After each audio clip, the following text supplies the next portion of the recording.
Assalamualaikum warahmatullahi wabarakatuh. Perkenalkan, nama saya Haikal Gibran. Saya dari Prodi S1 Keperawatan. Saya di sini akan menjelaskan tentang sistem kardiovaskular. Sistem peredaran darah manusia memiliki peran yang sangat penting bagi tubuh. Tak hanya mengalirkan nutrisi dan oksigen ke seluruh tubuh, sistem ini juga berperan dalam proses metabolisme. Oleh karena itu, penting untuk selalu menjaga kesehatan dan kelancaran sistem peredaran darah.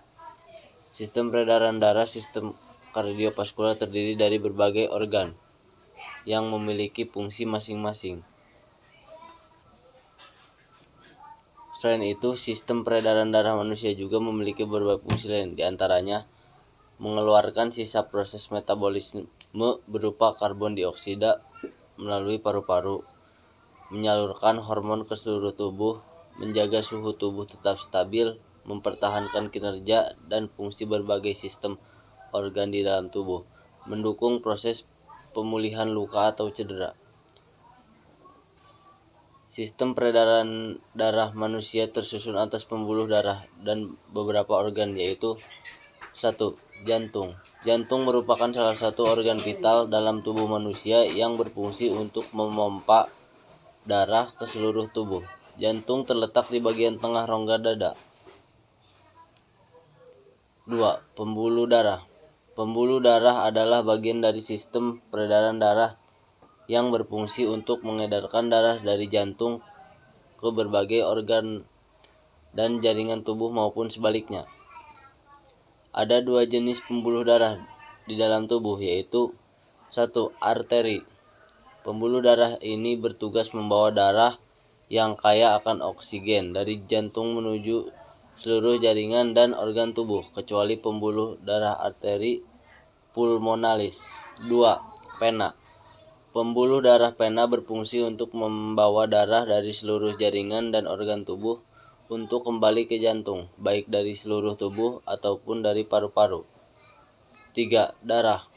Darah adalah komponen terpenting dari sistem peredaran darah manusia. Darah berperan sebagai pembawa nutrisi, oksigen, hormon, dan antibodi ke seluruh tubuh. Darah manusia terdiri atas beberapa bagian yang meliputi plasma darah, merupakan cairan berwarna kekuningan yang mengandung berbagai zat penting seperti hormon dan protein. Sel darah merah atau eritrosit berfungsi sebagai pembawa oksigen dan karbon dioksida. Sel darah putih, leukosit, merupakan komponen utama dari sistem kekebalan tubuh. Keping darah, trombosit, dibutuhkan oleh tubuh untuk menunjang proses pembekuan darah saat terjadi luka atau cedera.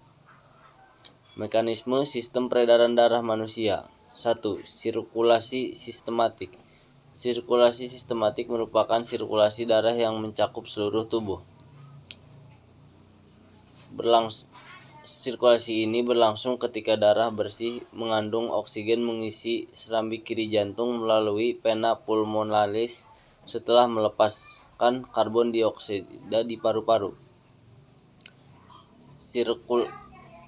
Sirkulasi pulmonal. Sirkulasi pulmonal atau sirkulasi paru merupakan sirkulasi darah dari jantung menuju paru-paru dan sebaliknya.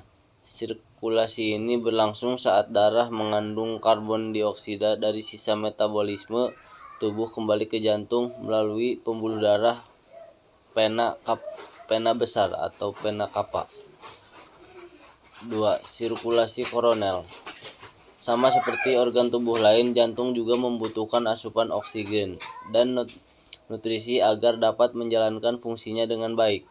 Darah yang membawa nutrisi dan oksigen ke otot-otot jantung akan dialirkan melalui pembuluh arteri koroner. Gangguan pada sistem peredaran darah. Aliran darah yang terganggu dapat menyebabkan kerusakan pada tubuh sehingga menimbulkan berbagai penyakit serius. Gangguan sistem peredaran darah dapat disebabkan oleh kelainan bawaan atau gangguan genetik maupun penyakit tertentu seperti diabetes. Berikut ini adalah beberapa macam gangguan atau penyakit yang dapat terjadi pada sistem peredaran darah. hipertensi atau tekanan darah tinggi, sumbatan pembuluh darah arteri, aterosklerosis, penyakit jantung koroner, gagal jantung, aneurisma aorta, gangguan irama jantung atau aritmia, henti jantung, shock, kelainan otot jantung atau lemah jantung atau kardiomiopati, penyakit arteri perifer, emboli dan trombosis vena dalam, penyakit jantung bawaan. Gangguan pada sistem peredaran darah merupakan kondisi berbahaya yang tidak bisa dianggap remeh. Jika tidak segera diobati, kondisi tersebut bisa menimbulkan komplikasi serius, misalnya kerusakan organ dan bahkan kematian.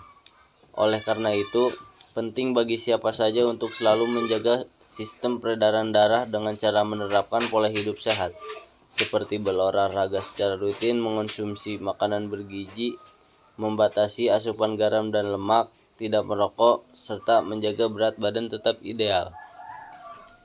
Cukup sekian dari saya. Wassalamualaikum warahmatullahi wabarakatuh.